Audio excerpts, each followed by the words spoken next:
Pour commencer, moi j'aimerais que vous racontiez un peu votre cheminement personnel par rapport à ces textes des Béatitudes. Comment vous, vous êtes arrivé un jour à découvrir que ce texte était pour vous important? Ouais. En fait, il y a un moment précis.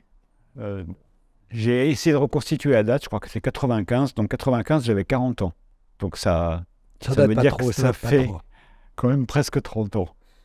Bon, 27, allez, ou 27 ou Non, 28, non, quoi. Bon. ferme la parenthèse. Et donc, j'étais à un colloque de théologie qui se tenait en fait chez les sœurs de Pomerol dans le Midi. Et donc, bon, dans la journée, il y avait le colloque, mais enfin, on participait à une partie de la vie des sœurs, notamment les repas. On prenait les repas en silence, enfin certains repas en silence. Et puis, après le petit déjeuner, les sœurs se lèvent, on se lève avec elles, et elles récitaient leurs règles. Vie et travail pour qu'il règne, que dans ta journée labeur et repos soient vivifiés par la parole de Dieu, maintiens en tout le silence intérieur pour demeurer en Christ, et puis, la conclusion, pénètre-toi de l'esprit des béatitudes, joie, simplicité, miséricorde. Bon, c'est bref comme règle par rapport à d'autres règles, mais quand j'ai entendu ça, ça m'a vraiment... ça m'a fait envie.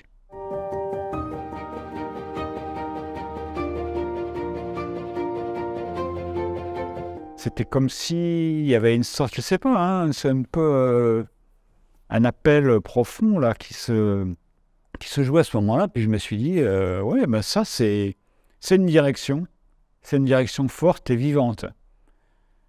Bon, c'est le genre de choses qu'on peut se dire comme ça quand on est un week-end où on est un petit peu une sorte de parenthèse dans la vie. Et puis, en tout cas, le silence intérieur, à l'époque, il n'était pas tout à fait au rendez-vous. Hein. C'était un moment, bon, j'étais 40 ans, c'est quand même encore jeune. Enfin, jeune pour quelqu'un qui écrit des livres. Bon, j'ai écrit pas mal de livres à l'époque, mais je me souviens que j'étais pas... bon, aujourd'hui, j'ai une certaine confiance en moi, bon, en fait, qui est un peu liée au passé, quoi. Voilà. Bon, on peut me chercher des noises, mais enfin, après tout, mon œuvre, elle est un peu derrière moi. Et puis, elle existe. Bon, à l'époque, elle n'existait pas vraiment. Et puis, je me souviens que même dans ce colloque, les gens m'ont fait des commentaires très, très positifs, hein, très, très encourageants, mais j'ai hésité à envoyer ma contribution. Il a fallu que la revue de théologie insiste pour que j'envoie en fait un résumé. Enfin bon. Et puis, bon, j'ai toujours d'ailleurs une fille handicapée, mais enfin aujourd'hui elle est adulte, elle est autonome, elle n'était pas encore autonome, donc il y a eu des années quand même difficiles. Professionnellement, j'ai eu des années difficiles, enfin le silence intérieur n'était pas du tout au rendez-vous. Mais enfin, c'est quelque chose que j'ai gardé un peu en arrière-fond.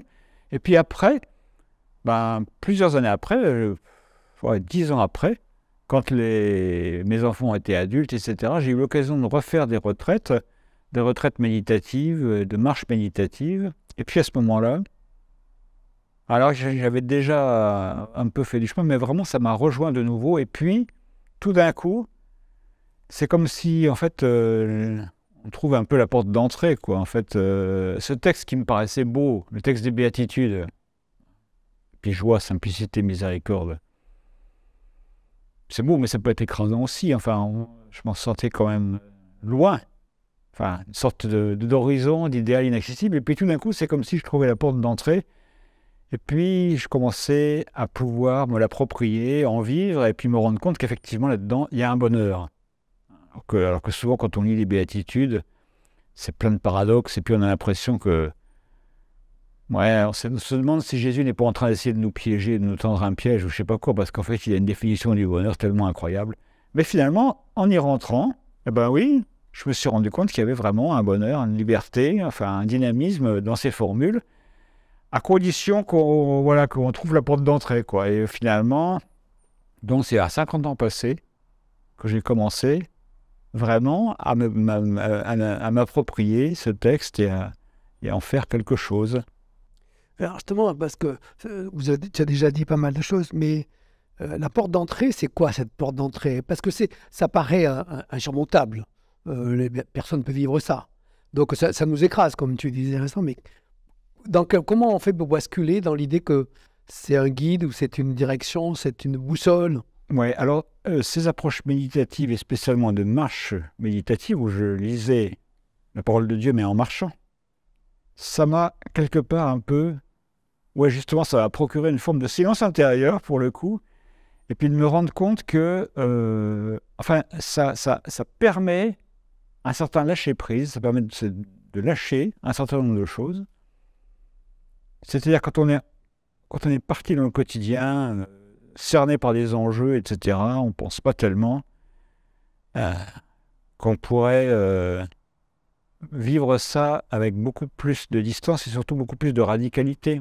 On a du mal à imaginer une autre manière de vivre, alors que finalement, dans ces moments de marche méditative, je l'ai imaginé, mais ce qui est plus fort, c'est que j'ai réussi à le faire après, à continuer à en vivre quelque chose. Je pense qu'à un moment donné, il faut se dépouiller, quoi. Enfin, il y a une forme de désintoxication, c'est comme ça que je le dirais, qui fait que, tout d'un coup, et on se met dans l'état d'esprit de se dire, et si finalement, ces formules nous parlaient vraiment du bonheur? Et puis on y marche, enfin on fait un pas, on ne va pas au bout. On fait un pas, on fait un deuxième pas, on fait un troisième pas, puis on se dit, mais ça vaut la peine. Alors, on est toujours en marche, mais oui, ce qui compte, c'est de faire des pas. Et quand on commence à faire des pas, on se rend compte qu'il y a quelque chose qui est très étonnant, mais qui effectivement nous déporte très loin de la vision habituelle qu'on a du bonheur. En fait, bon, je veux dire, aujourd'hui, l'idée du bonheur, c'est peut-être plutôt un bonheur matériel, de ne pas être trop embêté par les autres, etc., etc. Enfin, je ne sais pas, de ne pas avoir trop d'ennuis. Alors, c'est pas du tout de ça dont parlent les béatitudes, mais peut-être qu'elles parlent vraiment d'un bonheur, alors qu'en fait, aujourd'hui, beaucoup de gens aspirent à une sorte de bonheur matériel, mais peu de gens le rencontrent. Même des riches. On a toujours dans la tête, ce qu'en dit Luther, par exemple. Luther, il explique que en fait, c'est inatteignable. C'est un absolu qui est impossible. Et c'est justement pour nous faire remarquer que c'est impossible qu'après, on a la grâce. La grâce seule qui nous sauve et les béatitudes nous écrasent. Ouais. C'est un peu ça qu'on a dans la tête. Et alors, en fait, tu penses que cette interprétation, elle ne te paraît pas juste. Oui, mais en fait, je pense que la vision luthérienne des béatitudes et du sermon sur la montagne en général, qui dit que ça, voilà, c'est histoire de nous donner un coup de marteau sur la tête. Pour moi, Pour nous montrer qu'on a vraiment besoin de la grâce de Dieu. Voilà.